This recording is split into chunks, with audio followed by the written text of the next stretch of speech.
Hello दोस्तों, आज के वीडियो में हम बात करने वाले हैं कंक्रीट के बारे में। कंक्रीट एक तरह का ऐसा कंपोजिट मिनरल्स है जिसके अंदर कंपोज कराया जाता है एग्रीगेट को, और दोस्तों उसमें बॉन्ड कराया जाता है with the help of fluid cement के साथ। और यह एकमात्र ऐसा मटेरियल है जिसका ऑल ओवर वर्ल्ड में वाटर के बाद सबसे ज़्यादा यूज़ किया जाता है। और तो और दोस्तों, अगर इसकी हम यूजिंग कैपेसिटी की बात करें इन टन बाई टन, यानी कि capacity of ton by ton की बात करें, तो यह एल्यूमिनियम, स्टील, प्लास्टिक, वुड के मुकाबले में 2 गुना यूज़ किया जाता है।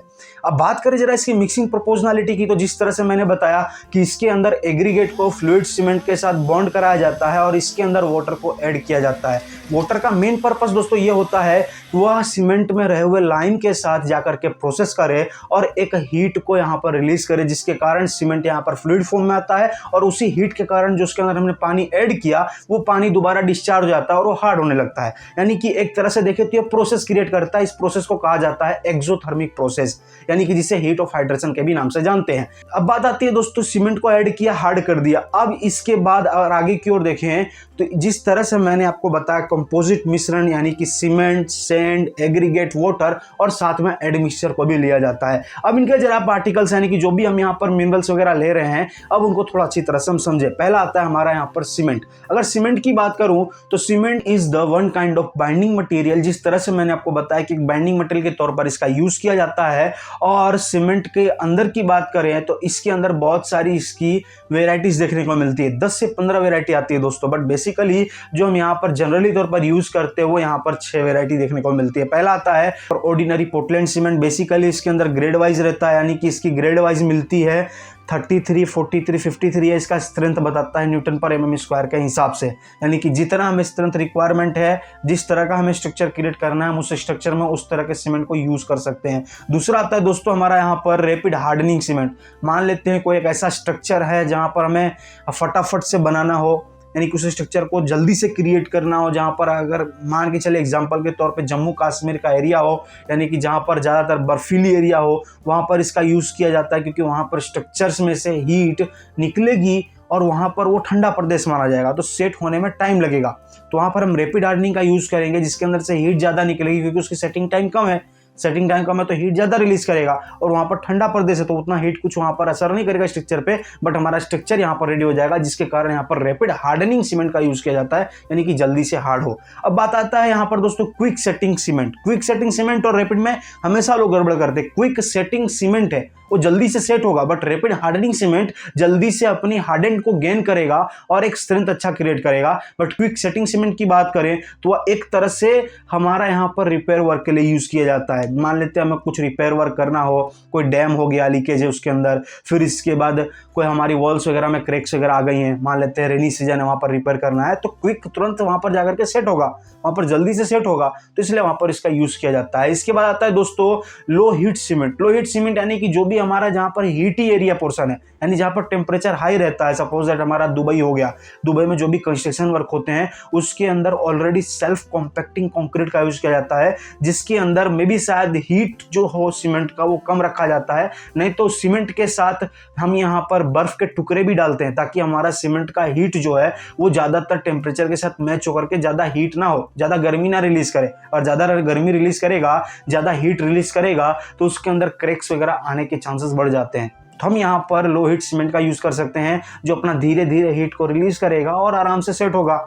और इसीलिए ज़्यादातर आपने देखा होगा वहाँ के कंस्ट्रक्शंस रात में, यानी कि कंक्रीट वर्क आप कहीं भी देखोगे कंस्ट्रक्शन साइट पर, ज़्यादातर बड़े मार्जिन्स के कंक्रीट सुबह या फिर रात में लिए जाते हैं। दोपहर में कंक्रीट वर्क नहीं स्टार्ट किया जाता, बिकॉज ऑफ अगर हीट ज़्यादा रहेगा तो क्रैक्स वगैरह ज़्यादा देखने को मिलेंगे, फटेगा कंक्रीट। अब इसके बाद दोस्तों आगे की ओर है सीमेंट हमारा पोर्टलैंड पोज़ोलाना सीमेंट। बेसिकली जो पोर्टलैंड है वो एक पोर्टलैंड माउंटेन से पाया जाता है, यानी माउंटेनियस मटीरियल से पदार्थ पाया जाता है। बट पोज़ोलानिक मटीरियल्स की बात करें तो 2 तरह से मिलता है, एक तो नेचुरली मिलता है और मैन यानी कि आर्टिफिशियल भी उसको बनाया जा सकता है। बेसिकली देखें तो जो नेचुरल है वो नेचुरल हमारा, जैसे कि ज्वालामुखी जो फटती है तो उसमें से निकलता हुआ लावा जब ठंडा होता है तो उस पार्टिकल्स को हम यूज़ करते हैं बाय द पाउडर फॉर्म। फिर इसके बाद दूसरा आता है दोस्तों हमारा यहाँ पर जो आर्टिफिशियल है। आर्टिफिशियल की बात करें तो उसके अंदर हम यूज़ करते हैं फ्लायस को, फ्लायस यानी कि जो भी राख वगैरह है उसको। फिर इसके बाद और दूसरा हम यहाँ पर यूज़ करते हैं उसमें अपनी सुर्खी, यानी कि जो भी बर्न ब्रिक हैं, जो भी ज़्यादातर बर्न हो गए हैं यानी कि जल गए हैं, उनके टुकड़े को पीस करके बारूद फॉर्म में उसको भी यूज़ किया जाता है, यानी कि उसका बुरादा बना दिया जाता है। अब इस तरह के ये आर्टिफिशियल्स हुए हमारे यहाँ पर पोजोलानिक मटेरियल्स। तो इसलिए हमारा सीमेंट कहलाता है पोर्टलैंड पोजोलाना सीमेंट। बेसिकली इसकी जो पोजोलानिक मटेरियल और सीमेंट कंटेंट को कम करती है और हमें यहाँ पर ज़्यादा स्ट्रेंथ की बात करें या फिर कंपैरेटिवली बात करें वर्केबिलिटी की तो अच्छा प्रोवाइड करती है। अब आगे की ओर है दोस्तों, लास्ट है हमारा यहाँ पर सल्फेट रेजिस्टेंट सीमेंट। बेसिकली इसका ज़्यादातर यूज कंस्ट्रक्शन वर्क में इसलिए किया जाता है क्योंकि कोई भी हमारा गटर लाइन का वर्क हो गया या फिर आप समझ सकते हो बाथ का या फिर अपने वॉशरूम्स का WC का वर्क जब हम करते हैं तो वहाँ पर सीमेंट का रखते हैं, ताकि जो उसकी केमिकली रिएक्शंस जो हैं, जो भी हम यहाँ पर ह्यूमन एक्सक्रीटा हो गया या फिर जो भी केमिकल वर्क है या फिर फैक्ट्री वगैरह की बात करो, जो भी बड़ी बड़ी फैक्ट्रियाँ रहती है उसमें से जो यहाँ पर गैसेस या फिर जो भी हमारा यहाँ पर मिनरल्स ऑफ वाटर्स निकल रहा है कचरा वाला, उसकी वजह से हमारे स्ट्रक्चर पर कोई हार्मफुल रिएक्शंस ना क्रिएट करे। और तो और इसका यूज़ किया जाता है सी वाटर के पास, यानी कि जो भी हमारा यहाँ पर उसका बेड है वहाँ पर जो भी हम हार्बर्स बनाते हैं, यानी कि जो भी शिप का आयात निर्यात होता है, लाइट हाउस वगैरह जो बनाते हैं, तो वो बेसिकली जो स्ट्रक्चर है वो खराब ना हो, क्योंकि हमारा जो भी वाटर है उसके अंदर सॉल्ट है, फिर इसके बाद क्लोराइड है, फिर इसके बाद सल्फेट का मात्रा है, जिसके कारण उसके कारण रिएक्शंस देखने को मिल सकते हैं। तो हम उस सीमेंट का यूज करेंगे ताकि वो सारे केमिकली रिएक्शंस को रोक सके, तब वहां पर यूज किया जाता है सल्फेट रेजिस्टेंट सीमेंट। तो ये है हमारे सीमेंट के प्रकार। अब बात आती है दोस्तों यहाँ पर दूसरा मेन इंपॉर्टेंट, यानी कि एग्रीगेट। एग्रीगेट की वैरायटी की बात करें तो इसमें दो है, जिस तरह से मैंने बताया, एक तो फाइन एग्रीगेट और दूसरा है दोस्तों यहाँ पर कोर्स एग्रीगेट। फाइन एग्रीगेट की बात करें जिसे हम सेंड की तरह जानते हैं, तो बेसिकली यह नेचुरल प्रोसेस से ही बनता है, इसमें भी मैन मेड यानी कि आर्टिफिशियल प्रोसेस भी किया जाता है। अगर यहाँ पर नेचुरली प्रोसेस की बात करें तो जो भी सी वाटर है या फिर रिवर है वहाँ पर कंटिन्यूसली उनकी जो यहाँ पर लहरों का प्रभाव लगता है, यानी कि उनके प्रभाव से जो पत्थर टूटते हैं छोटे छोटे पार्टिकल में, उसका जो बुरादा फॉर्म क्रिएट होता है वो कहलाता है हमारा यहाँ पर सेंड।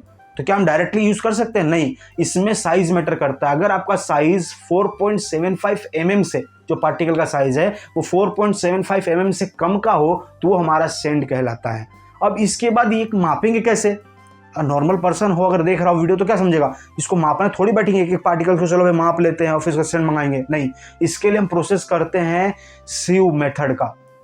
आपने देखा होगा सीव मेथड, मतलब जो भी इंजीनियर वो जानते हैं, बट नॉर्मली भाषा में आपको समझाऊं, सीव यानी होता है दोस्तों चलनी, आटा चालने वाली चलनी देखे है ना, उसको जब उसके अंदर सेंड भरा जाता है और उसको जब हिलाते हैं तो उसमें से जो पास हो जाता है, जो 4.75 mm का जो तार लगा है सारा, उसमें जो गैप है वो 4.75 mm होना चाहिए। अगर उसमें से मटेरियल पास हो जाता है तो वो हमारा यहाँ पर कहलाता है सेंड। उसका हम यूज करते हैं कंस्ट्रक्शन वर्क में। तो मेजरली देखा जाए तो इसके 1 से 2 रीडिंग लिए जाते हैं। अगर रीडिंग हमारी अच्छी आती है तो उसके आधार पर हम कहेंगे कि वो सेंड की क्वांटिटी बेटर है और उसको हम यहाँ पर ऑर्डर में प्लेस करते हैं। इस तरह से चेक किया जाता है। मैं सारे प्रैक्टिकल्स आपको कराऊंगा। ये हमारा कंस्ट्रक्शन टेक्नोलॉजी है, कंक्रीट टेक्नोलॉजी में सारे प्रैक्टिकल्स हैं, वो जब हम स्टार्ट करेंगे तो उसके अंदर सब देखने वाले हैं इजीली। अब इसके बाद आगे की ओर बढ़े दोस्तों, तो हमारा यहाँ पर आता है कोर्स एग्रीगेट। कोर्स एग्रीगेट की बात करें तो जिसका साइज 4.75 mm से ऊपर हो वो सारा हमारा कहलाएगा कोर्स एग्रीगेट। जैसे कि उसके अंदर बोल्डर्स आ गए, कोबाल्ट आ गया, फिर इसके बाद एग्रीगेट की साइज भी बताई गई है जहाँ पर हमें कंस्ट्रक्शन में यूज़ करना है, वो यहाँ पर 25 mm होनी चाहिए। फिर इसके बाद मान लेते हैं कि अगर आप PCC वर्क कर रहे हो उसका 63 mm होना चाहिए। फिर इसके, क्योंकि उसमें बड़ा बड़ा रखते हैं ना, कोबाल्ट साइज का रखते हैं, क्योंकि वहाँ पर हमारा बेस अगर अच्छी तरह से हो, अगर आप कहोगे तो उसको रबल स्वेलिंग भी कहते हैं। हर एक तरह से प्रोसेस देखा जाए उसके ऊपर PCC वर्क किया जाता है। तो इससे क्या रहता है कि हमारा नीचे का स्ट्रेंथ जो है वो मस्त क्रिएट होता है, यानी कि बेटर क्रिएट होता है, और जो भी लोड वगैरह आता है वो रेजिस्ट कर पाता है, डायरेक्ट सोइल पर नहीं जाता, पहले खुद पर वो डिस्ट्रीब्यूट करता है। फिर डैम की बात की गई है, डैम में 200 mm का यूज किया जाता है, 200 mm साइज। आप समझ सकते हो, क्योंकि उसका जो डेड लोड है वो भी ऑलरेडी आता है, पानी का भी प्रेशर लग रहा है, जिसके कारण वहां पर जो साइज ऑफ एग्रीगेट है वो 200 mm रखा जाता है। अब इसके बाद आगे की ओर बढ़े तो आगे हमारा यहाँ पर आता है दोस्तों वाटर।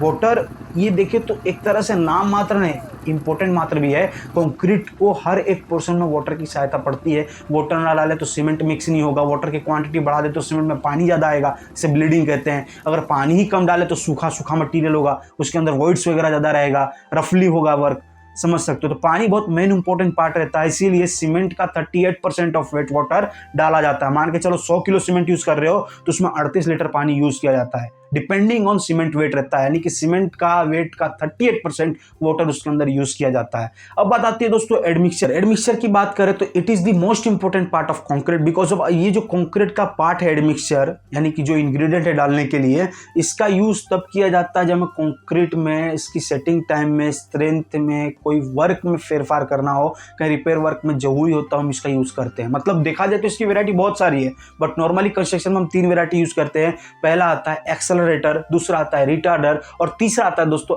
Air इंटायरिंग agent.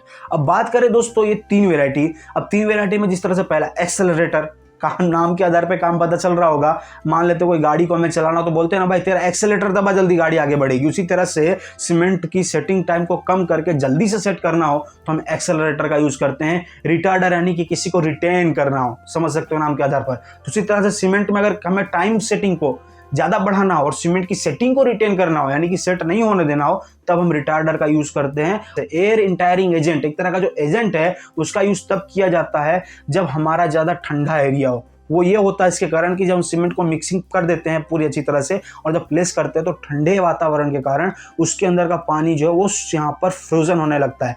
फ्रोजन होने के कारण वो बर्फ में रूपांतरण होता है और बर्फ में रूपांतरण होगा तो आप समझ सकते हो कंक्रीट तो सुखड़ गई, लेकिन वही जब गर्मी मिलेगी उसको तो क्या होगा, पानी पिघलेगा अंदर का और फट सकता है कंक्रीट। तो उसके अंदर एयर इंटायरिंग डालने से छोटे छोटे माइक्रो बबल्स क्रिएट होते हैं, वॉइड्स बनता है और वॉइड्स की वजह से जब सीमेंट सेट होता है, सेट हो जाता है अच्छी तरह से, और जब उसमें फिर से फ्रोजन की क्रिया देखने को मिलती है पानी वगैरह, यानी जब जमने लगता है तो वो गैप को फिलअप कर देता है और टूटता नहीं है, कंक्रीट हमारा यहाँ पर सेफ रहता है। एक तरह का एजेंट है। तो ये 3 तरह का यूज किया जाता है। अब एक्सेलेटर की बात करें तो उसमें हम यहाँ पर कैल्शियम क्लोराइड का यूज करते हैं, यानी कि हमारा हो गया नमक, उसका यूज किया जाता है ताकि हम उसकी सेटिंग टाइम को यहाँ पर जल्दी से जल्दी घटा सके और सेट कर सके।